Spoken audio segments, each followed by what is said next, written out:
On this Saturday night, Canadians stuck in Afghanistan. Stay there! Stay there! Crowds and chaos at Kabul's airport is preventing families from getting out safely. The view from the ground and the government's response. The Conservatives' carbon tax. As the election campaign concludes its first week, are the blue Tories going green? Vaccinated and infected. Why so-called breakthrough cases of COVID-19 are on the rise. And who will carry Canada's flag at the Paralympic Games? I really hope that for the kids living with disabilities, this inspires them. Global National with Robin Gill. Reporting tonight, Jeff Semple. Good evening and thank you for joining us. We begin tonight in Afghanistan and the scramble to get Canadians and some Afghans out of the country. The federal government now confirms that a second Canadian flight left Kabul yesterday. It was carrying 106 Afghans bound for resettlement in Canada and an unspecified number of Allied service members. Ottawa says it will continue with that rescue mission as long as the airport remains under Allied control. And this is what that airport looks like today. Chaos and confusion as thousands of people desperately try to leave Afghanistan. NATO says at least 12 people have been killed in and around that airport since Sunday when the Taliban took control of the capital. Hundreds of Canadians and Afghans with ties to Canada are believed to be stuck in Afghanistan right now, including Fahima Faqiri. Global Affairs Canada told her and her 3 young children, who are Canadian citizens, to go to the airport yesterday. But when she arrived, she told me in Farsi they couldn't make it through the chaotic crowd. ازدحام بسیار زیاد بود ما که همراه برادرایم پیش رفتیم ازدحام زیاد بود چون فایرهای هوایی میشد اولادا بسیار میترسیدن و مردم کوشش میکرد که به زمین بشینه که مرمی نخوره اکسیژن قید شد اولادایم زوف کرد خودم زوف کردم باز مجبورن ما را پس دوباره از ازدحام برادرایم بیرون کشیدن با کمک از اینا از اونجا پس بیرون آورده شدیم و ساعتها در لب سرک منتظر شدیم هیچ نتونستیم به دروازه برسیم. And I'm joined now by Fahima's stepson, Meiwan Fakhri. He's in Kitchener, Ontario, and has been in contact with Canadian government officials trying to get his family out of Kabul safely. So, Maiwand, thank you for joining us. What has the communication and correspondence been like with the Canadian government? What have you heard? When we got in touch with Global Affairs Canada, they put us on a priority list to be evacuated for the 4 of them, especially since they were children. They let us know that we'd have 24 hours notice before the flight would take off for them to go straight to the airport and make it in. We were actually given 2.5 hours notice. We quickly mobilized them. It was about 4 a.m. for them back home. They went to the airport and they were advised to go to the North Gate. After calling back to Global Affairs Canada, they let us know we actually made a mistake. There's an outbreak or there's fighting happening at the North Gate. Please go to the East Gate instead, which caused another delay. And later on, we learned that they actually made a mistake and the flight was arriving in 2.5 hours for them to board and it would leave sometime afterwards. And that put them in a chaotic situation with added stress to try to make it through the crowd, which was impossible at the time. And so where do things stand tonight then? We let them know that it's impossible to expect these children under the age of 10 and their mom to power through this crowd and put their lives at risk. And they let us know that their hands are tied and they will be able to be evacuated once they get to the gate and inside of the airport and not before. And there's nothing that they can do to expedite the process or try to find a creative solution to get them into the airport in another way. Right. And what's your response to that? What's your message to the Canadian government? Trudeau made a commitment and the Canadian government made a commitment to Canadian citizens and to our allies in Afghanistan to take them out and to bring them to safety. And the reality on the ground right now is that there is no leadership, no organization, no clear strategy in place to actually have them evacuated, and we're losing hope. That's Meiwan Fakhri, whose family is stuck in Afghanistan tonight. Meiwan, thanks for joining us. Take care. And the Canadian government has faced a lot of criticism like that this week for its efforts to rescue Canadians in Afghanistan and bring Afghan interpreters to Canada. Mercedes Stevenson interviewed the Minister of Immigration for the West Bloc, which is back on the air this Sunday and throughout the election campaign. And she joins us now from Ottawa with a preview. Mercedes. Good evening, Jeff.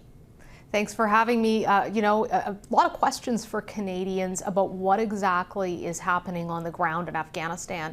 And I've been speaking to a number of interpreters as well as Canadian citizens and Canadian permanent residents who are trying to get to the airport, like the mother you just spoke to and her family. And there's been a lot of criticism of the Canadian government's performance on this file, while other countries have sent out their special forces, like the French or the British, to actually retrieve people and bring them through those dangerous Taliban checkpoints and all of those big crowds around the airport to the safety of the plane.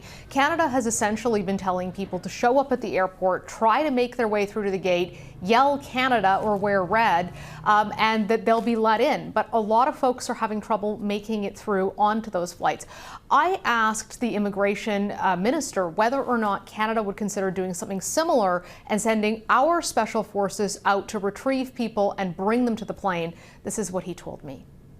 We do have flights running again. That's good. We are participating in an air bridge with our coalition forces. That's good. That's going to increase our capacity, potentially to get some other Canadian-bound Afghans out as well.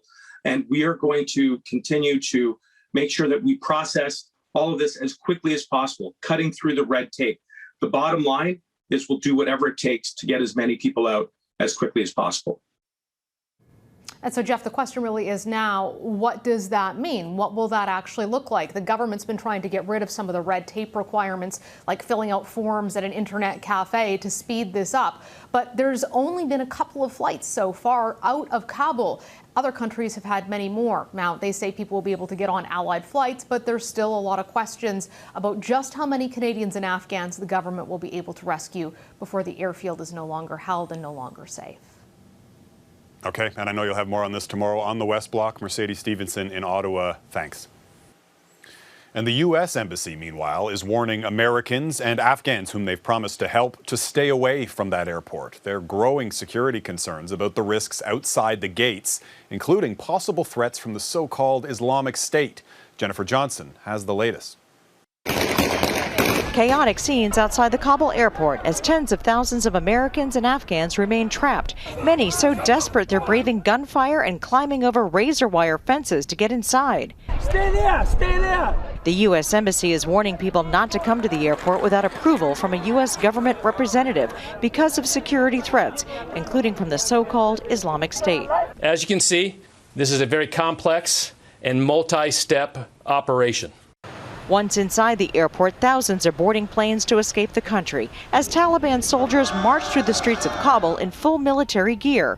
Heartbreaking for so many who hope for a better life in this country, including Gina Abawi, an Afghan American from Virginia, who returned to her homeland 6 years ago to teach. It was a dream come true for me. I built a little house by the mountains, and it was really cool. And it's the saddest day of my life right now. I just cannot imagine leaving, but unfortunately, it's time to go. With few possessions in hand, Afghan residents who aided the U.S. and its allies are now refugees, arriving in dozens of countries around the world, but grateful to get out alive. They are in good condition. They look very exhausted. They look very tired, but seeing the children and the families coming off with huge smiles, it warms your heart. U.S. President Joe Biden, who is getting daily briefings from his national security team, is pledging the military will get out any American who wants to leave Afghanistan. But Pentagon officials admit the window of opportunity is shrinking. We're fighting against both time and space. That's the race that we're in right now. And we're trying to do this as quickly and as safely as possible. More than 13,000 Americans and Afghans have been airlifted out this week, but tens of thousands remain in a country now under strict Taliban militant rule, fearing every day they stay here could be their last. Jennifer Johnson, Global News, Washington. To the election now, and Liberal leader Justin Trudeau took a day off from the campaign trail, while the Conservatives are in Western Canada this weekend, shoring up support in provinces where they traditionally perform very well. But Erin O'Toole is branding himself as a different kind of Conservative leader, and part of his platform is proving a tough sell to some voters in the West. Abigail Beeman is traveling with Erin O'Toole's campaign. So Abigail, what are voters there saying about the Conservatives' carbon pricing plan? Jeff, Erin O'Toole hasn't had a lot of in-person events with voters, but at a rally with supporters in Saskatoon, one man was very clear, telling O'Toole he wasn't pleased he flip-flopped on a carbon tax and that a lot of farmers are, quote, pissed off. So we asked O'Toole about his message to both those Saskatchewan farmers and voters in oil-rich Alberta and whether he's worried about their support going somewhere else. I've put forward a plan to the provinces that can help us achieve that. It does price carbon, and I do get some questions about it, and sometimes some people frustrated about that, but it shows my commitment. And by the time I finished that conversation, they understood we need to get the country working again. It wasn't so clear whether that particular voter bought the argument. I tried to speak to him afterwards and he said he wasn't comfortable discussing it. O'Toole pitches his plan as one that will meet the Paris climate commitments while pricing carbon to a maximum of $50 a ton, much less than the Liberal plan. But certainly there is a disconnect among Conservative supporters about a carbon tax, and not just farmers or those in the oil and gas sector. At the party's last convention, members voted against a resolution that included the phrase "climate change is real." And while Erin O'Toole wants to be a progressive leader with a climate change policy, he also has to work to not alienate those among his base. The Liberals were completely shut out of Alberta and Saskatchewan in the 2019 election, but the Conservatives do face competition from both the Liberals and NDP, including here in Edmonton. Jeff? Thanks, Abigail.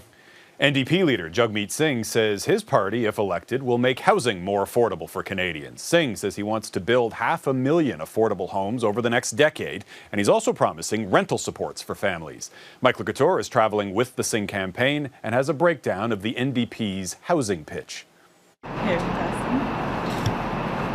For some families living in big cities, home ownership is impossible. In places like Toronto, even renting can be too expensive for working couples.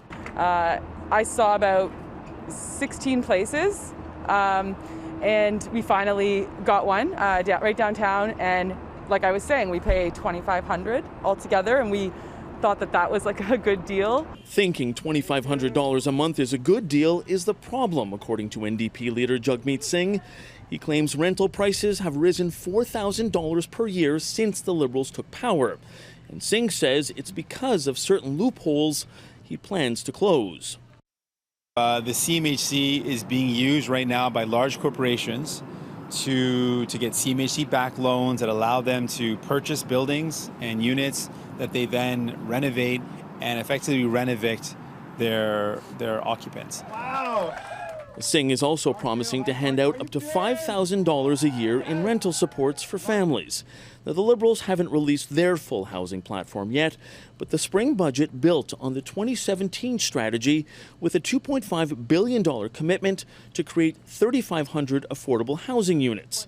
The NDP is pledging to build 500,000 affordable homes within 10 years, while the Conservatives' plan is to build 1 million homes over 3 years, but nothing specific on affordable units. We fought for people in the pandemic, and we're going to fight for people in the recovery. The affordable homes Singh is promising would likely be built by those same developers the NDP says are taking advantage of CMHC loopholes. When pressed on that point, Singh softened his language somewhat. We know we'll have to work with private developers, but we want to make sure that the priority is not on those developers, it's on people. And we can incentivize and encourage developers to work in a way that actually benefits Canadians. Sunday will be a little more somber for Singh. He's scheduled to attend just one event in the morning where he'll help to mark the 10-year anniversary of the passing of former NDP leader Jack Layton. Jeff? Mike Couture in Toronto. Thanks, Mike. Jagmeet Singh and the 4 other National Party leaders will square off in a debate in both English and French early next month. But one face that you will not see on the stage this time round is People's Party of Canada leader Maxime Bernier. The Leaders' Debates Commission confirmed today that Bernier's party did not meet its criteria. The PPC didn't win a single seat in the last election, despite running candidates in every single riding across the country. The party that Bernier founded received just 1.6% of the vote. That's below the 4% threshold. And recent opinion polls suggest its national support remains below 4%. The French debate will be on September the 8th at 8 p.m. Eastern, and the English program will air September 9th at 9 p.m. Eastern. Both will be at the Canadian Museum of History in Gatineau, Quebec. Still ahead, the race for 24 Sussex. 1 week into the election campaign, who appears the most popular potential Prime Minister? Plus, breakthrough infections. What are the chances of a fully vaccinated Canadian catching COVID-19?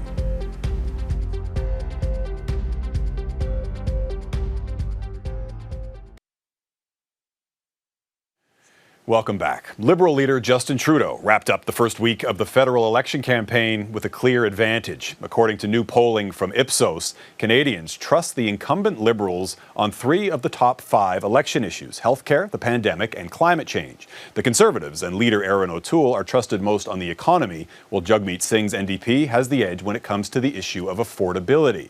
With a campaign lasting just 5 weeks, there's only a brief window for opposition leaders to persuade voters it's time for a change. Eric Sorensen has more.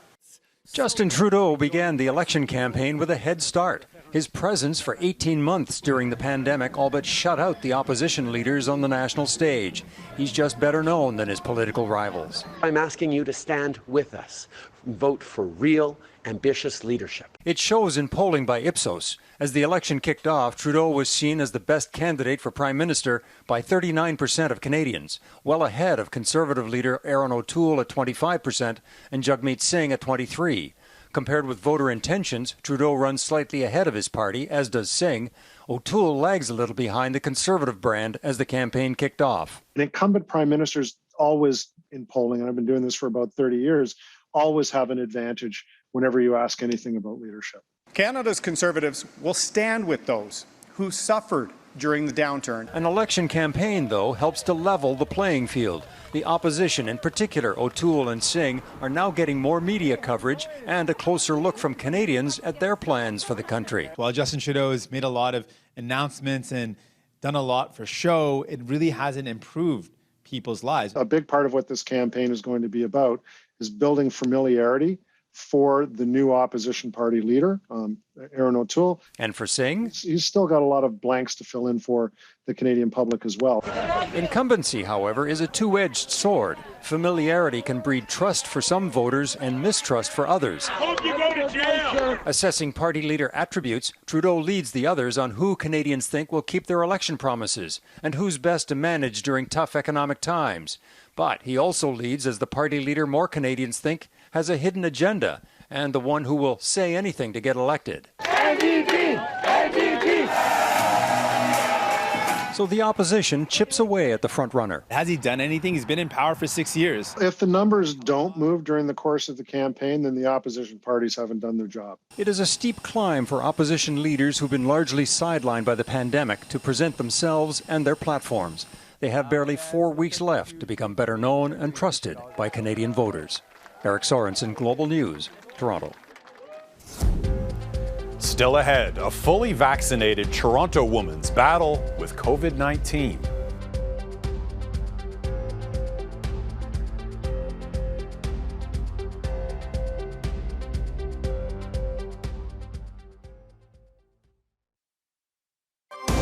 You're watching Global National. Welcome back. Even if you're double vaccinated, that doesn't mean you're not at risk of catching COVID-19. So-called breakthrough cases are on the rise as Canada faces a 4th wave. And experts warn those cases will grow as the Delta variant surges. But there's also some good news. Jamie Morocker explains. When Jana Singer returned from a trip to Mexico, she says she didn't feel very well. Imagine if you were to have like a regular cold that's very light. But a test at Pearson International Airport confirmed it wasn't a common cold the double vaccinated Torontonian caught. It was COVID-19. I got the vaccine and then I went to a place that had very, very high COVID transmission. And I did nothing to protect myself. Health experts say the highly transmissible Delta variant is making breakthrough cases like Singer's more common. We see more and more people that they are, even with 2 vaccines, even talking about Pfizer, they can be infected, and also they can transmit the disease. By the end of July in Ontario, for example, out of roughly 8.5 million fully vaccinated people, nearly 2,000 were infected with COVID-19. And in Iceland, a shining example of vaccination rates at 70% of its total population fully inoculated, between mid-July and early August, 77% of infections were in people who were fully vaccinated. The silver lining? Almost all had mild symptoms. because the vaccines prevent you from getting disease. They don't make you impervious to infections. Infectious disease expert Donald Vinn says the lack of severe outcome is why vaccinations are so important. Your body will be able to respond to that infection and neutralize the virus much sooner than somebody who's not vaccinated. And why Singer is relieved she got the shot. 100%. I'm happy that I got vaccinated. New data out of the U.S. this week revealed certain COVID-19 shots don't offer long-term protection, and why health officials there are recommending boosters for all American adults. Here, health experts say we should stay focused on COVID-19 safety measures, at least until globally vaccination rates rise. Jamie Morocker, Global News, Toronto. Congratulations, Priscilla Gagne. Next, meet the woman chosen to lead Team Canada into the Tokyo Paralympic Games.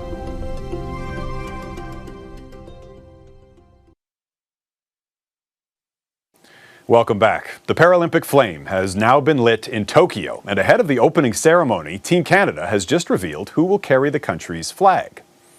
It's been my dream to compete in the Paralympics ever since I was a 10-year-old child, and to be given the honor of flag bearer is beyond anything I could have imagined. I really hope that for the kids living with disabilities, this inspires them to never stop dreaming, to never listen to somebody who tells them no, and to stand together with people who believe in them, their fellow Paralympians.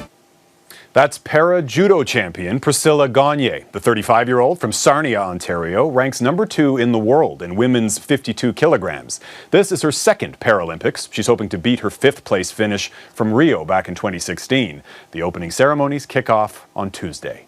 Congratulations. And that is Global National for this Saturday night. I'm Jeff Semple. Tonight, your Canada is the city of New Westminster, British Columbia. I'll be back here with you tomorrow. Have a great night.